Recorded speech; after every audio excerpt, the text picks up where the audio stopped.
Assalamualaikum warahmatullahi wabarakatuh. Salam sejahtera untuk kita semua. Di sini kami dari kelompok 8 akan mempresentasikan mengenai hasil diskusi kami yang berjudul Sensasi dan Persepsi. Sebelumnya, izinkan kami untuk memperkenalkan anggota-anggota kelompok kami terlebih dahulu. Yang pertama ada saya sendiri, yaitu Ahmad Tommy Aziz dengan NIM G012006. Selanjutnya ada Anggia Makfiroh dengan NIM G01200017. Yang terakhir ada Ayunda Bening Pramesti dengan NIM G01200030. Sebelum kita melihat lebih dalam tentang apa sih sensasi dan persepsi itu, saya akan menjelaskan gambarannya secara umum. Sensasi dan persepsi sendiri adalah proses ketika kita merasakan dan mengenali berbagai stimulus dari semua objek dan kejadian yang berada di sekeliling kita. Yang menerima stimulus itu adalah indera.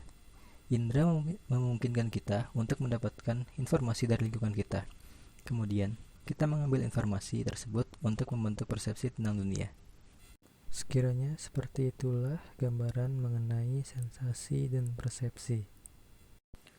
Selanjutnya, ada pengertian secara general mengenai sensasi dan persepsi itu sendiri. Yang pertama ada sensasi. Sensasi secara umum adalah suatu proses penerimaan stimulus dari sekeliling kita dan mengubahnya menjadi energi neural. Hal ini terjadi ketika sel reseptor dalam indera menangkap stimulus energi fisik seperti cahaya, suara, dan panas. Hal tersebut selanjutnya akan diubah ke dalam impuls elektrokimia atau potensial aksi yang bertujuan untuk meneruskan informasi tersebut melalui sistem saraf menuju otak. Saat sampai di otak, informasi tersebut akan bergerak dan berpencar ke area yang sesuai dalam korteks cerebrum. Di sini otak memberikan makna untuk sensasi melalui persepsi. Selanjutnya ada persepsi. Persepsi sendiri secara umum adalah suatu proses mengorganisasi dan menginterpretasikan informasi sensoris agar informasi tersebut menjadi bermakna. Contohnya, saat sel mata kita merekam dan mendeteksi benda kecil berwarna perak yang terbang di langit. Walaupun kita tidak bisa melihat benda kecil tersebut secara jelas, namun otak kita mengenali, menginterpretasikan, dan merorganisasikan bahwa benda kecil tersebut adalah pesawat. Nah, hal tersebutlah yang disebut sebagai persepsi. Selanjutnya, ada indera manusia yang sensasional.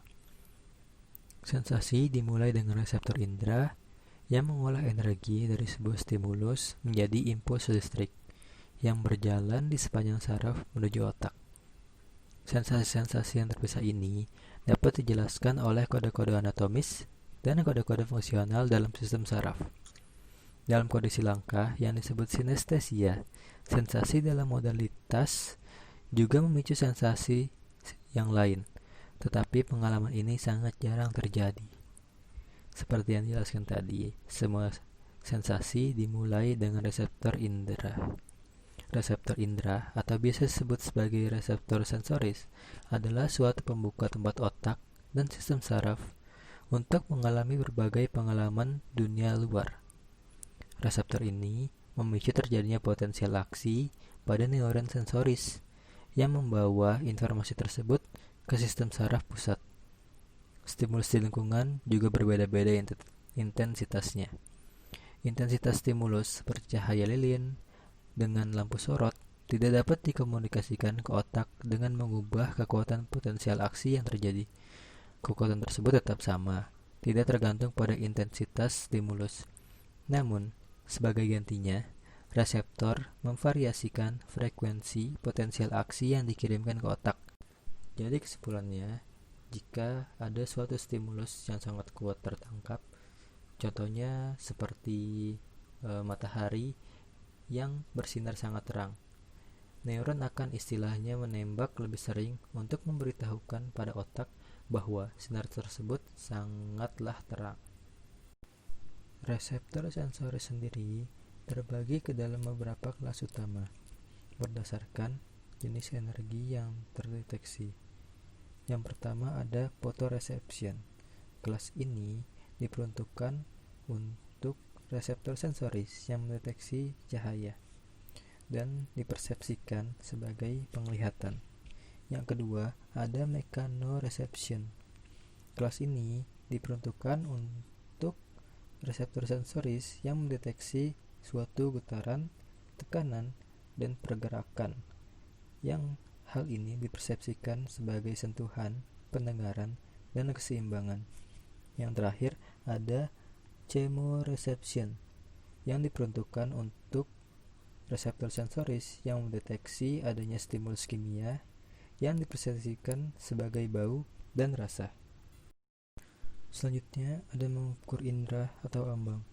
Setiap sistem sensoris harus dapat mendeteksi berbagai tingkat energi dalam bentuk stimulasi cahaya, suara, zat kimia, atau mekanik.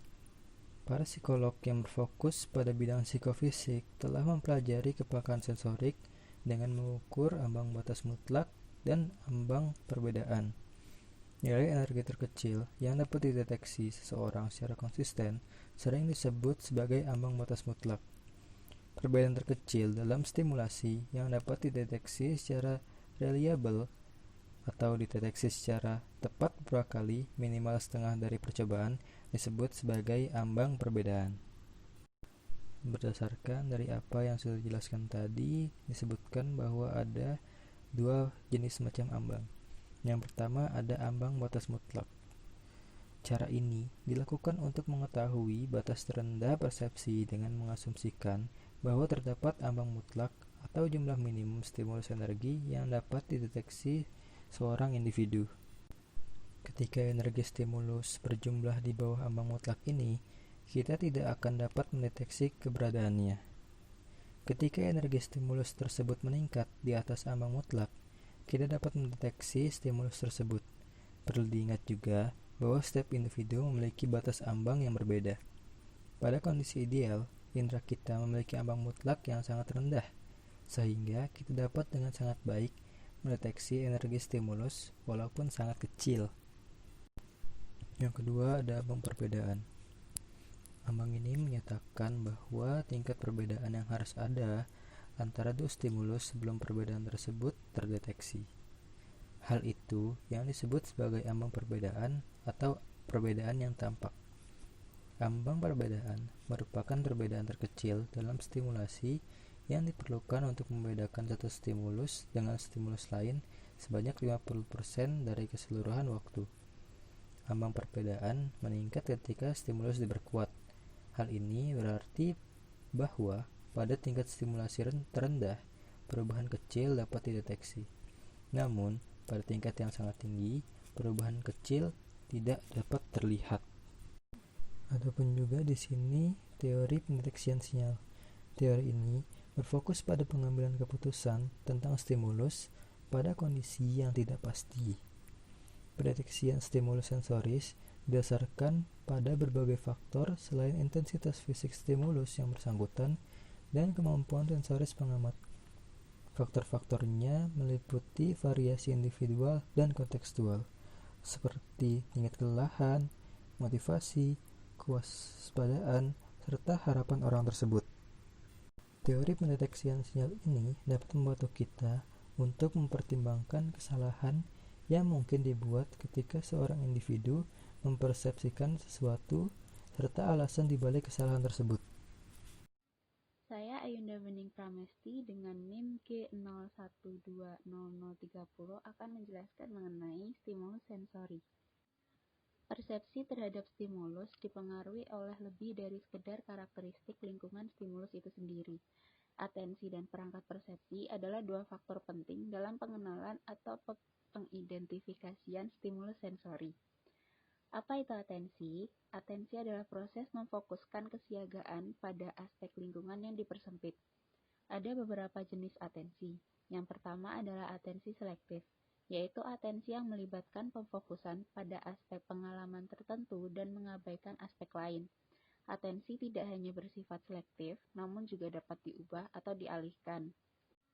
Fakta bahwa kita dapat secara selektif memperhatikan satu stimulus dan dengan mudah teralihkan ke stimulus lain mengindikasikan bahwa kita dapat memonitor beberapa hal sekaligus. Ciri tertentu dari stimulus menarik perhatian kita. Stimulus baru yaitu stimulus yang baru, berbeda, atau tidak lazim. Stimulus baru ini seringkali menarik perhatian kita. Ukuran, warna, dan pergerakan juga mempengaruhi perhatian kita. Selain itu, stimulus emosional dapat mempengaruhi atensi dan juga persepsi. Pada stimulus emosional, stimulus yang memiliki nilai emosional seperti kata terluka menarik perhatian kita. Sebagai hasilnya, kita seringkali lebih cepat dan tepat dalam mengidentifikasi stimulus emosional dibandingkan stimulus yang bersifat netral. Istilah kebutaan karena emosi merujuk pada fakta bahwa ketika kita menghadapi stimulus yang mengandung unsur emosional, kita sering gagal untuk mengidentifikasi stimulus yang muncul segera setelah stimulus emosional tersebut muncul, karena stimulus emosional dapat menjadi beban bagi stimulus lain yang kita alami. Ketika atensi kita terfokus pada sesuatu, kita melewatkan stimulus yang paling menarik sekalipun. Kebutuhan terabaikan merujuk pada kegagalan untuk mendeteksi kejadian yang tidak diharapkan ketika atensi kita terfokus pada suatu tugas. Faktor kedua yaitu perangkat persepsi. Psikolog menyebut kecenderungan atau kesiapan untuk melihat sesuatu dengan cara tertentu sebagai perangkat persepsi. Perangkat persepsi yang menggunakan pengaruh top-down pada persepsi bertindak sebagai filter psikologis dalam pemrosesan informasi tentang lingkungan. Selanjutnya ada adaptasi sensoris. Adaptasi sensoris adalah suatu perubahan responsivitas pada sistem sensoris berdasarkan tingkat rata-rata stimulasi di sekitarnya. Contohnya, saat setelah mematikan lampu kamar tidur di malam hari, Anda akan berjalan mengelilingi kamar menuju tempat tidur dengan meraba-raba benda sekitar. Dan secara bertahap, benda-benda tersebut mulai terlihat dan semakin jelas terlihat. Kemampuan sistem visual untuk menyesuaikan diri inilah yang merupakan salah satu contoh dari adaptasi sensoris. Kemudian saya akan menjelaskan mengenai indera penglihatan. Stimulus dari penglihatan kita adalah cahaya. Cahaya adalah stimulus yang ditangkap oleh sistem visual. Cahaya dapat digambarkan dalam istilah panjang gelombang. 3 karakteristik cahaya menentukan pengalaman kita, yaitu sebagai berikut. Yang pertama ada hue. Hue adalah dimensi pengalaman visual yang ditandai dengan penamaan warna yang terkait dengan panjang gelombang cahaya. Yang kedua ada brightness atau luminasi atau kesilauan, yaitu dimensi pengalaman visual yang terkait dengan jumlah atau intensitas cahaya yang dilepaskan oleh sebuah benda atau yang dipantulkan benda tersebut. Intensitas berhubungan dengan amplitudo atau tinggi maksimum dari sebuah gelombang. Yang ketiga ada saturation atau kejelasan atau kemurnian, yaitu sebuah dimensi pengalaman visual yang berhubungan dengan kompleksitas cahaya, yaitu seberapa lebar atau sempit jangkauan gelombang cahaya. Dalam sensasi, cahaya melewati kornea dan lensa menuju retina, di mana sel batang dan sel kerucut berada. Sel-sel ini mengirimkan sinyal melalui sel-sel lainnya ke sel-sel ganglia dan berakhir di saraf optik, yang kemudian membawa informasi visual ke otak. Sel batang bertanggung jawab untuk penglihatan dalam pencahayaan rendah, sedangkan sel kerucut bertanggung jawab untuk melihat warna. Adaptasi gelap terjadi pada kedua tahap tersebut, di mana reseptor visual menjadi sangat sensitif terhadap cahaya redup. Bagaimana kita melihat warna dibagi menjadi 2 teori. Teori pertama yaitu teori trikromatik, yang merupakan teori persepsi warna yang mengajukan 3 mekanisme dalam sistem penglihatan. Setiap sistem peka terhadap rentang panjang gelombang tertentu. Interaksi antara ketiga sistem ini akan menghasilkan pengalaman warna yang kita alami. Teori ini tentang persepsi warna menyatakan bahwa 3 jenis reseptor warna di retina membantu kita melihat 3 warna, yaitu hijau, merah, dan biru. Sedangkan teori opponent process atau teori proses yang berlawanan adalah teori persepsi warna yang menganggap bahwa sistem visual memperlakukan sepasang warna sebagai 2 hal yang bertentangan atau bersifat antagonistik. Teori proses yang berlawanan menyatakan bahwa sel-sel pada sistem visual merespon pada warna merah, hijau, dan biru kuning. Kedua teori ini mungkin benar, karena mata dan otak menggunakan kedua metode ini untuk mengodekan warna.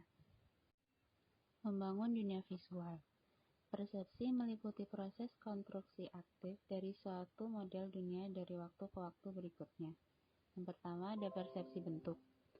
Prinsip-prinsip Gestalt misalnya kedekatan, ketertutupan, kesamaan, dan kesinambungan, mendeskripsikan strategi visual yang digunakan oleh otak untuk mempersepsikan bentuk. Yang kedua ada persepsi kedalaman dan jarak. Kemampuan mempersepsikan objek secara 3 dimensi dan tergantung pada petunjuk binokular atau 2 mata dan monokular atau 1 mata. Lalu ada konstansi visual ketika penglihatan berkata jujur. Konstansi persepsi memungkinkan kita mempersepsikan objek sebagai sesuatu yang stabil meskipun terjadi perubahan di pola sensoris dari objek tersebut. Konstansi persepsi ini meliputi konstansi ukuran, bentuk, letak, tingkat kecerahan, dan warna. Lalu ada ilusi visual ketika penglihatan berbohong. Ilusi persepsi terjadi ketika petunjuk-petunjuk sensoris tidak tepat mengarahkan atau ketika kita salah mengartikan petunjuk yang ada. Saya, Anggia Makfira, NIM 17, akan melanjutkan penjelasan dari teman saya sebelumnya. Kali ini saya akan menjelaskan tentang pendengaran. Pendengaran atau auditori dipengaruhi oleh gelombang tekanan di udara maupun yang mengantarkan tekanan tersebut. Gelombang suara adalah getaran di udara yang diproses oleh sistem auditori yang memiliki panjang yang bervariasi. Panjang gelombang ini menentukan frekuensi gelombang dari suara tersebut. Titik nada adalah interpretasi persepsi tentang frekuensi suara. Kita mempersepsikan suara dengan frekuensi tinggi sebagai suara yang memiliki titik nada tinggi, sedangkan suara dengan frekuensi rendah sebagai suara yang memiliki titik nada rendah. Amplitudo gelombang suara adalah jumlah tekanan yang dihasilkan oleh gelombang suara relatif terhadap standar dan diukur dalam desibel. Secara umum, semakin tinggi amplitudo gelombang suara atau semakin tinggi tingkat desibel, maka semakin nyaring pula suara yang kita dengar. Timbre adalah saturasi nada atau kualitas persepsi suara. Misalnya, saat dua musisi memainkan not dengan titik nada yang sama, meskipun titik nadanya sama, tapi nada tersebut akan terdengar berbeda. Timbre memiliki peran dalam perbedaan persepsi ini, serta perbedaan kualitas yang kita dengar dari suara manusia. Telinga menjalankan fungsi mengalirkan suara dengan ketepatan tinggi dari dunia luar ke otak untuk melakukan proses analisis dan interpretasi. Ketika memasuki bagian luar telinga, gelombang suara bergerak melalui saluran pendengaran dan menghasilkan getaran pada gendang telinga. Getaran ini kemudian ditransfer melalui tulang martil, tulang landasan, dan tulang sanggurdi ke koklea yang berisikan cairan-cairan pada bagian dalam telinga. Nah, di sana, getaran mekanik ini diubah menjadi sinyal elektromagnetik yang akan dikenal otak sebagai suara. Telinga terbagi menjadi 3 bagian, yaitu telinga bagian luar, telinga bagian tengah, dan telinga bagian dalam. Reseptor untuk pendengaran ini adalah sel-sel rambut yang tertanam di membran basilar, yang terletak di organ korti di bagian dalam koklea. Suara yang kita dengar ditentukan oleh pola pergerakan sel-sel rambut ini yang menghasilkan kode-kode saraf yang beraneka ragam. Ketika kita hendak menentukan sumber suara, kita menggunakan petunjuk berupa perbedaan tipis dalam bagaimana gelombang tekanan tersebut mencapai telinga kita. Selanjutnya, saya akan menjelaskan tentang teori pendengaran. Kita pasti penasaran, bagaimana sih cara telinga bagian dalam mengatur frekuensi suara. Nah, di sini terdapat 2 teori untuk menjelaskan hal tersebut, yaitu yang pertama, teori tempat. Teori ini menyatakan bahwa frekuensi menghasilkan getaran pada titik tertentu di membran basilar. Getaran dengan frekuensi rendah secara maksimal menggerakkan area membran yang terdekat dengan bagian ujung koklea. Jadi, suara yang nyaring menstimulasi bagian sempit dari membran basilar, sedangkan suara yang tidak nyaring menstimulasi bagian yang luas pada membran basilar. Teori yang kedua adalah teori frekuensi. Teori ini menyatakan bahwa persepsi atas frekuensi suara bergantung pada seberapa sering saraf auditori menembak. Semakin tinggi frekuensi suara, maka saraf auditori lebih sering menembak. Selain penglihatan dan pendengaran, terdapat indera lain yang berhubungan dengan sensasi dan persepsi. Yang pertama adalah rasa. Rasa atau gustasi terjadi karena senyawa kimiawi merangsang ribuan reseptor yang ada di mulut. Reseptor-reseptor ini terletak terutama di lidah, namun beberapa reseptor juga ditemukan di tenggorokan, di bagian dalam pipi, dan pada langit-langit mulut. Permukaan atas lidah disebut papila. Disinilah mengandung banyak tunas perasa. Namun, karena adanya perbedaan genetis, tunas perasa pada lidah manusia dapat berkisar antara 500 sampai 10.000 tunas perasa. Rasa-rasa dasar meliputi rasa asin, asam, pahit, manis, dan kemungkinan juga ada rasa gurih atau umami. Rasa-rasa dasar ini merupakan bagian dari proses evolusi yang diturunkan. Rasa pahit dan asam membantu kita untuk mengidentifikasi makanan yang beracun atau basi.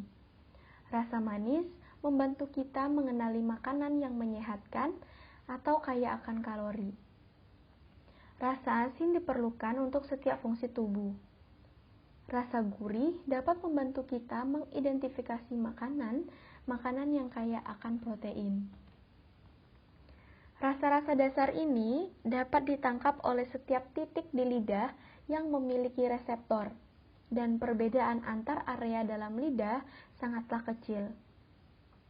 Yang menariknya adalah bagian tengah dari lidah tidak memiliki tunas perasa, oleh karenanya tidak menghasilkan sensasi rasa apapun. Respon terhadap rasa tertentu sebagian tergantung pada perbedaan genetik antar individu. Contohnya, beberapa orang merupakan super tester yang dapat merasakan perbedaan kecil dalam rasa.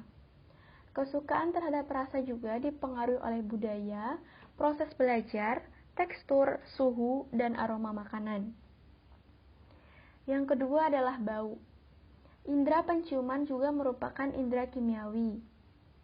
Reseptor untuk indera penciuman ini adalah saraf khusus yang terdapat dalam bagian kecil di membran mukosa di bagian atas dari tulang hidung yang tepat berada di bawah mata kita. Jutaan reseptor di setiap rongga hidung bertemu dengan molekul kimia yang terdapat di udara. Ketika kita menghirup udara, kita menarik molekul-molekul ini ke dalam rongga hidung. Namun udara juga dapat masuk melalui mulut, lalu berjalan melalui kerongkongan. Kemudian, molekul-molekul ini mendorong munculnya respon-respon di reseptor yang terkombinasi menjadi bau yang khas. Sinyal dari reseptor ini kemudian dibawa ke bulbus olfaktori di otak oleh saraf-saraf olfaktori yang terbuat dari akson-akson reseptor. Dari bulbus olfaktori, sinyal-sinyal tersebut kemudian dikirimkan ke bagian lebih tinggi dari otak. Wewangian yang khas mengaktifkan reseptor-reseptor dalam kombinasi yang unik, dan sinyal dari berbagai tipe reseptor yang berbeda-beda ini disatukan dalam neuron-neuron tertentu di dalam otak. Beberapa neuron tampaknya hanya merespon kombinasi aroma tertentu dan bukan satu aroma tertentu dalam suatu kombinasi aroma, yang mungkin menjelaskan mengapa kombinasi antara cengkeh dan mawar dipersepsikan sebagai bunga anyelir dan bukan dipersepsikan sebagai dua aroma yang berbeda. Aroma tentu saja memiliki pengaruh psikologis pada diri kita. Itulah alasan mengapa kita membeli parfum dan mencium aroma bunga. Mungkin karena pusat olfaktori di otak terhubung dengan area yang mengolah ingatan dan emosi. Aroma yang khas juga seringkali menghasilkan ingatan yang jelas dan dipenuhi dengan warna emosi. Yang terakhir, indera peraba. Indera dasar yang ada dalam kulit meliputi sentuhan atau tekanan, panas, dingin, dan rasa sakit. Dari keempat tipe ini terdapat variasi seperti gatal, geli, dan rasa sakit terbakar. Meskipun titik-titik tertentu pada kulit biasanya sangat peka pada 4 sensasi dasar kulit tersebut tadi, tetapi untuk sekian lama, para peneliti mengalami kesulitan menemukan reseptor-reseptor yang berbeda untuk sensasi-sensasi ini kecuali untuk tekanan. Rasa sakit yang tidak hanya merupakan indera peraba, tetapi juga indera internal telah diteliti secara mendalam. Rasa sakit berbeda dari indera lainnya dalam cara yang sangat penting. Ketika stimulus yang menghasilkannya dihilangkan, sensasinya mungkin akan tetap bertahan, terkadang hingga tahunan.